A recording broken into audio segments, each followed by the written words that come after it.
All right. Shalom, shalom. First and foremost, want to give all praises, honor, and glory to Yahweh Bashem Yahushua, Bashem Rakakwadash, double honors to the elders and apostles of Great Millstone that taught us this truth, and shalom to the hopeful elect.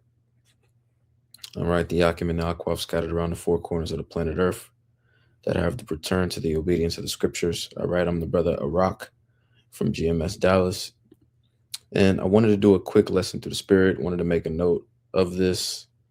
All right, this is some news that I ran across the other day or yesterday, and I wanted to make note of it because it's prophecy.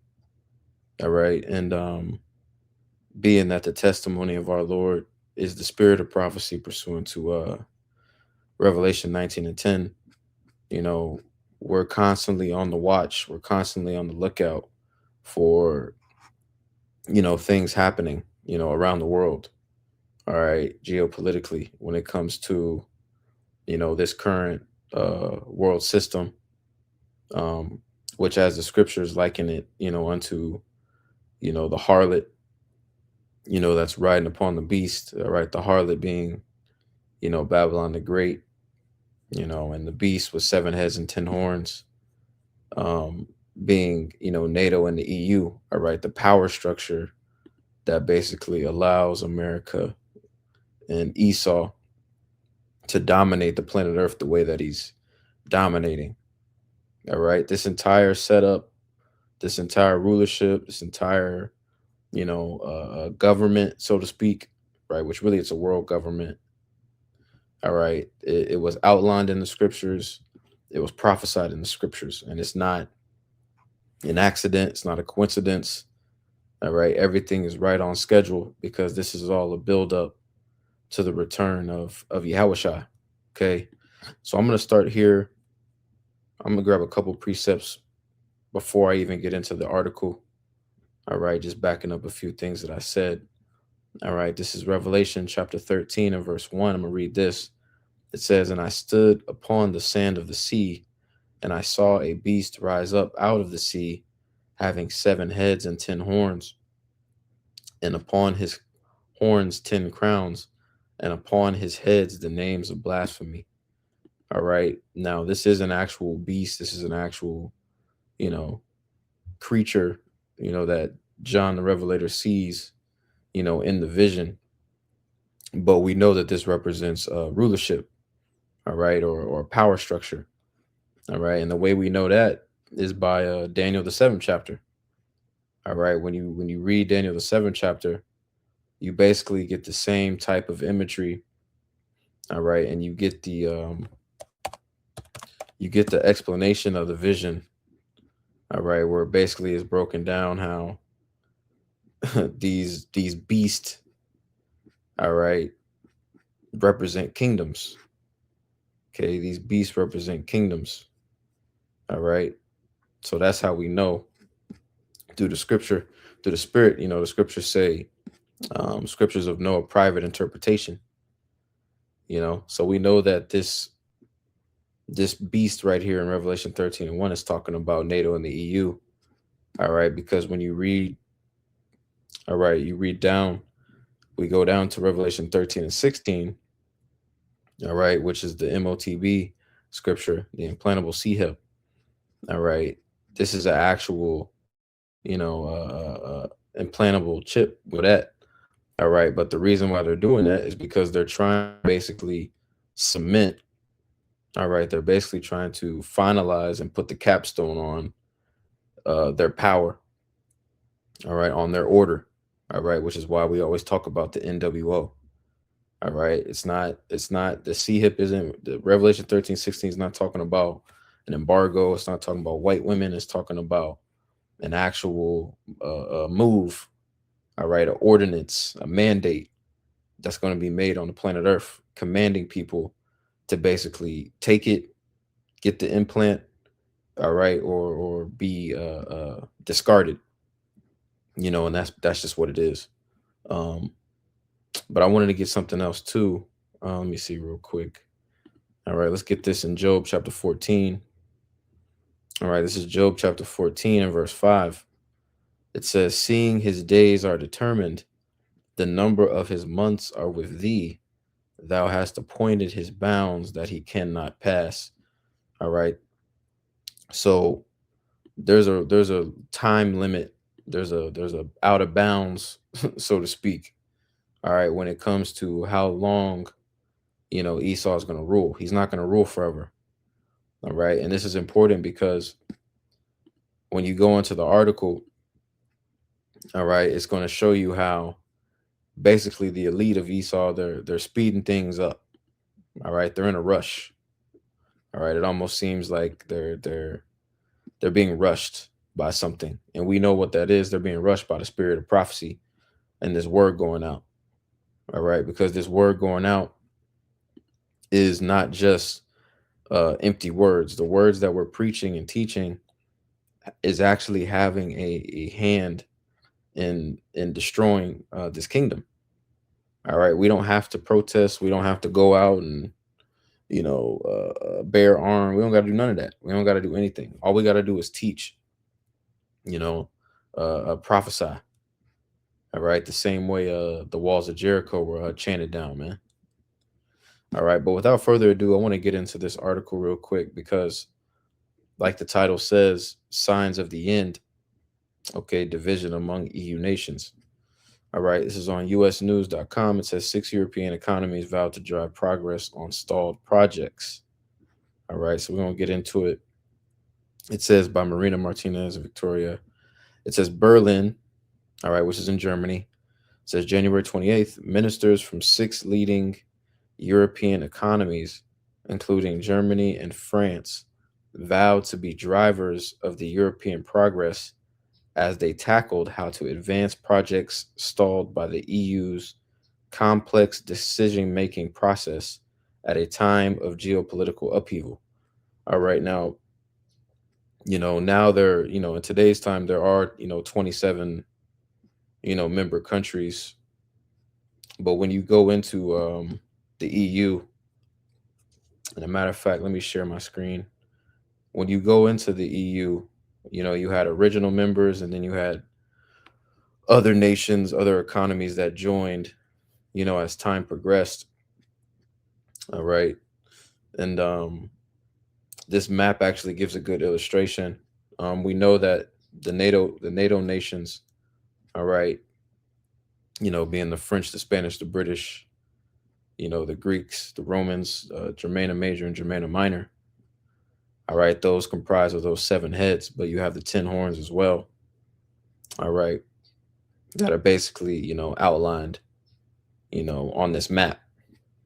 All right, so the EU has expanded over time, and I want to get a basic definition of the EU as well, because a way to remember it, a way you can liken NATO to being the military arm, all right, of Esau's power structure, all right, and over there in Europe, but you can liken the EU to the economic arm, all right, the economic piece, if you will, because we know, economics and military conquest are very closely intertwined. Okay, they go hand in hand. You can't really have one without the other. All right, a military has got to be financed, but some basic information on the EU. I'll read a little bit of this on Britannica.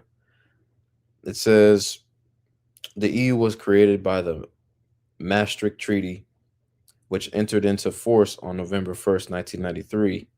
The treaty was designed to enhance European political and economic integration by creating a single currency, the euro, a unified foreign and security policy, and common citizenship rights, and by advancing cooperation in the areas of immigration, asylum, and judicial affairs.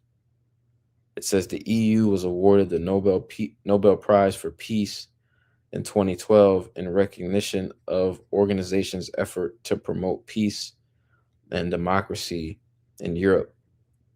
All right, which is a complete joke. These institutions, these organizations, Esau receiving a peace Nobel Peace Prize is an absolute joke and a mockery. You know, when you read the scriptures, Psalms 140, for example, it likens Esau to a bloody man. All right, he's red for a reason, man. All right, he all right, so that's a joke. All right, but let's go back to the article. All right, it says the video conference, including finance and economy ministers from Poland, Spain, Italy, and the Netherlands, followed ridicule from U.S. President Donald Trump administration over the time it takes the 27 country European Union to make decisions. Right, so Trump has basically been talking shit. All right, pointing out the fact that the EU, Europe, they're not a cohesive unit. All right, they're not good at making quick decisions. All right, which in the grand scheme of things, we love this because all this is doing is causing more causing more rift. All right, between these packs, between these conglomerates, man. All this is sowing the seeds of a division, which we know is Yahweh Bashem Yahushua. It's the Lord doing that. Okay, Proverbs 21:1. The king's heart is in the hand of the Lord. All right. All right. It says, and I highlighted some points in this that I wanted to make sure I brought up.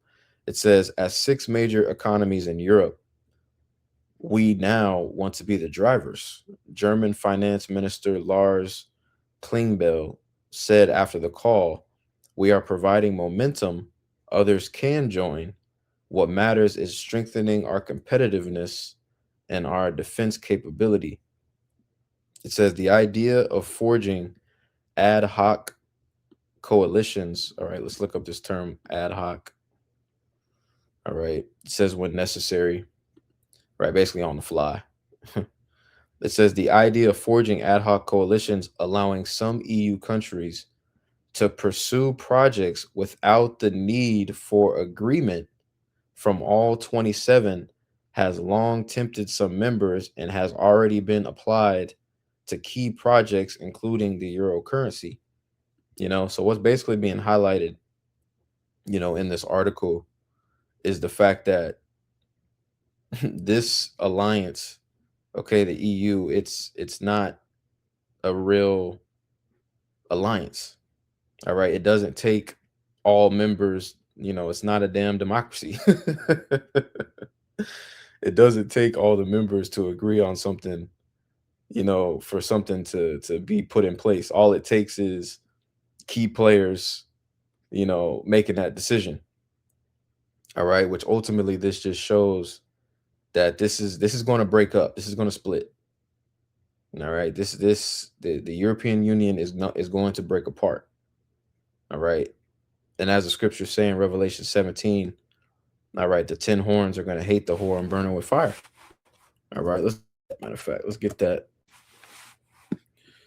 This is Revelation 17, and I'm going to read verse 12. It says, and the 10 horns which thou sawest are 10 kings, which had received no kingdoms as yet, but received power as kings 1 hour with the beast. Okay, so we see, the 10 horns. All right, they receive the power as kings, but really they ain't running shit. Really, they ain't running shit, man. They ain't running shit. Let's keep reading. All right, and let me see. Did I get the point I wanted on that? Let's see. Let's jump down. Revelation 17 and 16 actually isn't the point I wanted. It says, in the 10 horns which thou sawest upon the beast, these shall hate the whore, right? The whore is America. It says, and shall make her desolate and naked, and shall eat her flesh and burn her with fire, right? Because eventually the Lord is going to put the spirit on these other nations to launch missiles upon America, ICBMs. All right. And we're seeing the seeds of this. We're seeing this happen right now in real time. All right. Trump going on going on his whole, tangent right now, going in, talking shit. All right. It's getting shit done. It's fulfilling prophecy. Okay, let's keep reading. Back in the article, it says the idea of forging ad hoc coalitions allowing some EU countries to pursue projects without the need for agreement from all 27 has long tempted some members and has already been applied to key projects, including the euro currency. But it is gaining new momentum as Europe confronts widening insecurity, sluggish growth, and deep political divergences, but without effective joint action to overcome geopolitical challenges from Trump's US, Russia, and China. All right. So deep political divergences. All right. What does that mean? All right. It basically means that these different nations that make up this union, they have different agendas, man. All right. They got different agendas. All right. And that again, we can see that in history. Like when you read First Maccabees, for example, all right, and it goes into the reign of Alexander the Great, which was short lived. All right, he died. All right, and then his rulership was divided. All right, amongst his generals, the four generals. When you read that chapter, all right, but when you go into that history, all they did was fight with one another.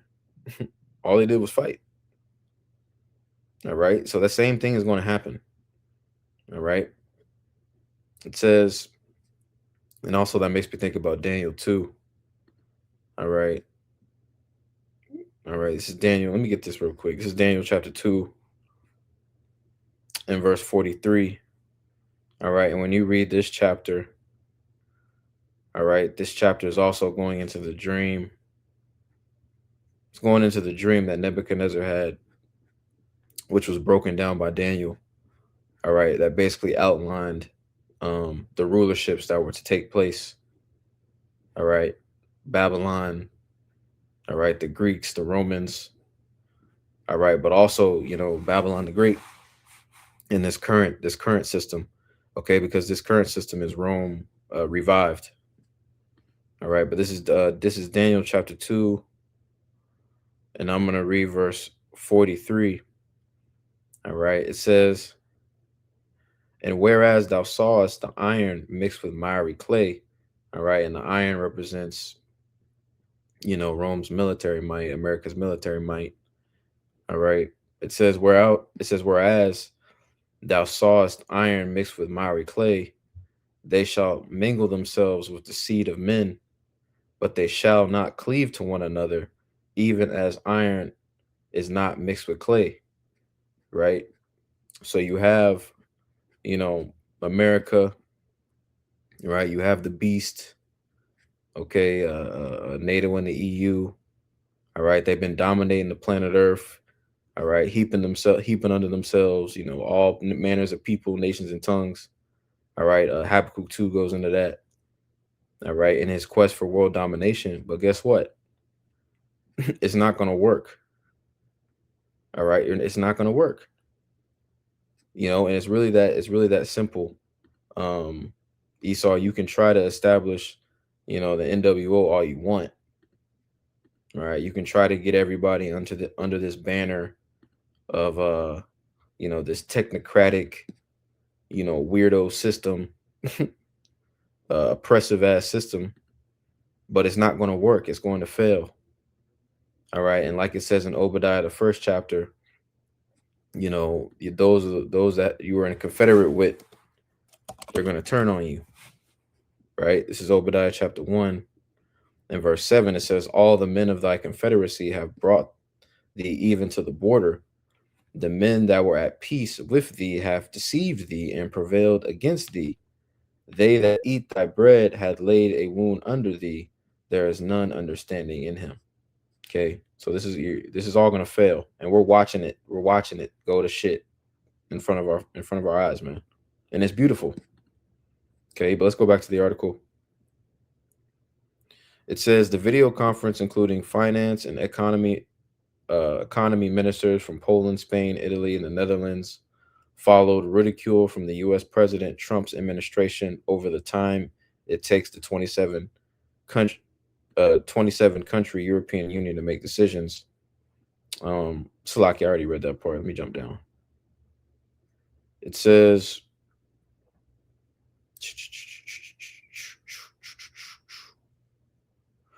let me read this. It says, in the view of global uncertainties, we are placing greater emphasis on European sovereignty. It says earlier in the week, he had mentioned setting up a two-speed Europe. All right. It says it was not yet clear, or it was not clear yet at what stage other countries could join, nor what precisely the six who are due to meet again want to achieve, and if that would happen outside the EU's usual glacial decision-making channels. One EU source said it would be an informal ad hoc group that would convene when needed. Another said this would not be an exclusive club. All right, let's keep reading because the point is going to be a point down here. It says German Chancellor Friedrich Merz. All right, and we believe Germans to be the Temanites. All right. It says German Chancellor Friedrich Merz has shown a growing willingness to press ahead in Europe without the traditional EU unanimity, Slovakia, unanimity. All right. It says Germany Chancellor has shown a growing willingness to press ahead in Europe without traditional unanimity. All right, which basically means they're gonna be making decisions. All right, they ain't gonna be making decisions, and they're not going to be considering. All right, the the agenda, the well-being of certain other members. All right, which best believe this is going to cause friction. All right, and I butchered that word, man. Slovakia. It says France has for years pushed to move ahead in smaller groups on policies ranging from steel import safeguards to nuclear energy that remains blocked at the broader EU level, and several of those invited to the call agreed with the approach. All right. And that's basically the point. Okay. It says the European economy needs to accelerate. Changes are happening too slowly. All right. So all this is happening partially too because Esau's in a rush. Keep in mind, we just had, Operation Warp Speed in America. Right. You got EU speeding up policies and decisions. All right. And let's read this in Revelation 12. Everything is right on schedule, man. Everything is right on schedule. This is Revelation 12 and 12. It says, therefore rejoice, ye heavens, and ye that dwell in them. Woe to the inhabitants of the earth and of the sea, for the devil is come down unto you, having great wrath, because he knoweth that he hath but a short time. All right, so the clock is ticking. Esau's on the shot clock. All right, and if you watch basketball, when the shot clock gets low, it don't matter where you at on the court. You got to shoot the ball. All right, so Esau is about to take a half-court shot. He's about to just wing it. Hail Mary. He's about to wing it, man.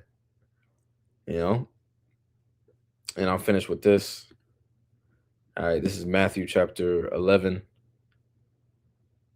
This is not Matthew 11. You can get Matthew 12, but I'm gonna read this in Luke 11 and 17. It says, but he, knowing their thoughts, said unto them, every kingdom divided against itself is brought to desolation, and a house divided against a house falleth. All right. So as we can see, division is already here. It's here. Just look at what's happening in America. We got civil war brewing here in America. All right. You got things happening overseas. All right. With NATO, you got things happening with the EU. All right. So everything is right on schedule, man. But just wanted to make a point on that. Lord's willing, it was edifying with that. I want to say Call hello, Yahweh Shem Yahweh Shai, Bashem Kakadash. Shalom to the next lesson.